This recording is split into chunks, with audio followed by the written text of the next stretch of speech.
ஓசூர் நகர பேருந்து நிலையம் முன்பு உள்ள தெரு வியாபாரிகள் சங்கத்திலிருந்து அரசு அங்கீகரப்பட்ட வியாபாரிகள் சங்கத்தை சேர்ந்த 6 உறுப்பினர்கள் ராஜினாமா செய்து நகராட்சி ஆணையரிடம் தங்கள் ராஜினாமாவை ஏற்க கோரி ராஜினாமா பத்திரத்தை ஓசூர் மாநகராட்சி ஆணையருக்கு வழங்கினார். அப்போது சங்கத்தின் தலைவர் பேசும்போது, நான் ஏடிசி மாவட்ட தலைவர் முபாரக் பேசுறேன்.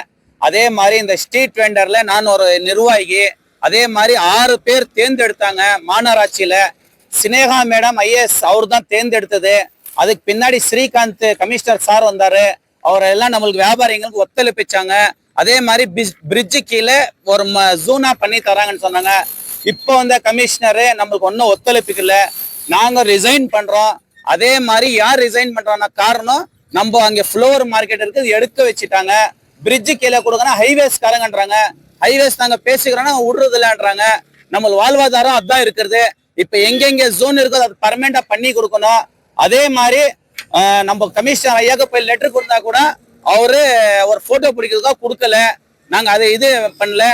இப்போ நம்மளுக்கு அந்தந்த இடத்துல கடை தரணும். அதே மாதிரி நம்ம சப் கலெக்டருக்கும் நாங்க ரிஜிஸ்டர் போஸ்ட் பண்றோம். அதே மாதிரி டிஸ்ட்ரிக்ட் கலெக்டருக்கும் பண்றோம். அதே மாதிரி சிஎம் ஷெல்லுக்கும் அனுப்புறோம். நம்மளுக்கு நீதி கிடைக்கிற வரைக்கும் நாங்க போக மாட்டோம். இந்த ஒண்டர் கமிட்டி எல்லாரும் ராஜினாமா பண்ணிருக்காங்க 6 பேரும். ஏஐடிசி தெருவோர வியாபாரிகள் சங்க மாவட்ட செயலாளர். என்னோட பேர் யு சின்னசாமி. 2014ஆம் ஆண்டு மத்திய உச்சநீதிமன்றம் மத்திய சட்டத்தை தெருவோர வியாபாரிகள் வாழ்வாதாரத்தை மேம்படுத்தும் சட்டத்தை கொண்டு வந்து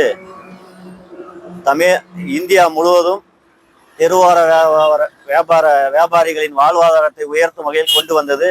அதனை மாநில அரசு 2015ஆம் ஆண்டு அதை முன்மொழிந்து சட்டசபையில் மத்திய அரசு 60 விழுக்காடும் மாநில அரசு 40 விழுக்காடும் 100% தெருவோர வியாபாரிகள் வாழ்வாதாரத்தை மேம்படுத்த நிதி ஒதுக்கீடு செய்து அவர்களுக்கு அவர்கள் வியாபாரம் செய்யும் பகுதியே ஸ்ட்ரீட் வெண்டிங் ஜோனாக அறிவிக்க வேண்டும் என்று ஆணை சொல்கிறது.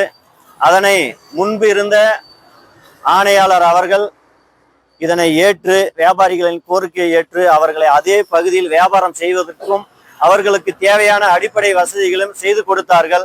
வியாபாரிகளும் அவர்களோட வாழ்வாதாரத்தை மேம்படுத்தி அதன்படி வாழ்ந்து வந்தார்கள்.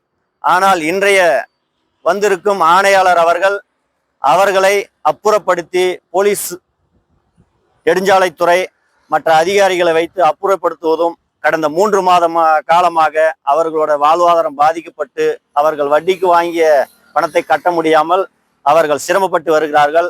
இதை உடனடியாக வருகின்ற சட்டமன்ற தேர்தலை கருத்தில் கொண்டு முதல்வர் அவர்கள் உடனடியாக இந்த ஏழை 300 குடும்பங்கள் இருக்கிறது. அவர்கள் எல்லாமே வயது மூத்தவர்கள். அவர்களோட வாழ்வாதாரம் பாதிக்காத வண்ணம் அவர்களுக்கு நீங்க ஆணையிடும்படி ஐயா அவர்களையும் கேட்டுக்கொள்கிறேன்.